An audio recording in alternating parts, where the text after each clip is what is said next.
Friends, I am a French Canadian currently living in Africa within a community that provides me with daily a quality of life that I have not known in Canada for a very long time. The USA authorities know perfectly which leaders of Mexico, Central or South America countries associate with cartels. They have undoubtedly the visual and audio proof that the President Sheinbaum, for example, has close ties with her country's cartel. The President of Venezuela will be the first of a series of leaders to end up in the US jails.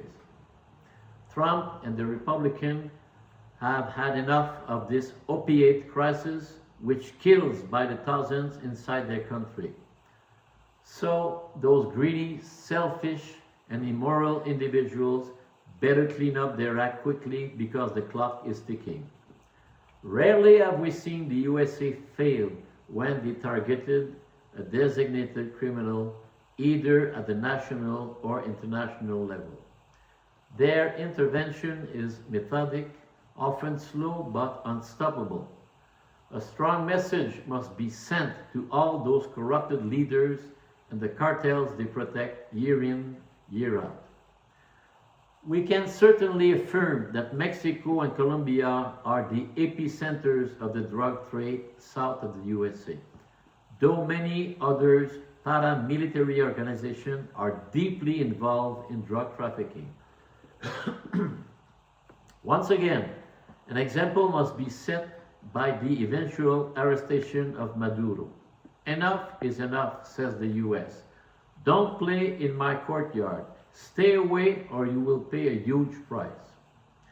Ask those street gangs members incarcerated in El Salvador mega prison if they would go back to their criminal lives. I doubt about it.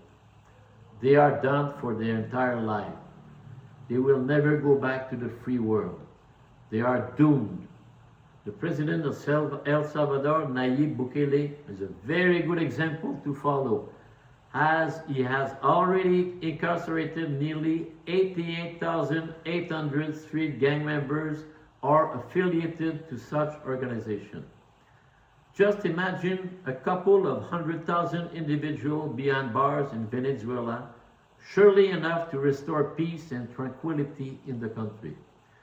We must never forget that Satan works round the clock and that he will do his very best in order to maintain corrupted countries in his lap. In the matter of many African leaders, several South American leaders want to have their cake and eat it, keeping their population in a cycle of endemic poverty. There are no half measures for the US Army. They must go all the way. If they only proceed with Venezuela, the Mexican problem won't be solved, and we haven't talked about the cartel of Medellin yet. Personally, desperate times call for desperate remedies. The solution is targeted and massive attacks on each and every headquarters of the Mexican and South American cartels. The Tomahawk missiles can undoubtedly do the job. The US Army has its plan, and I will put the presumption that they are aiming for a global and efficient solution to the importation of drug in the USA. It is clear that the drug problem affects most of the Central and South American countries.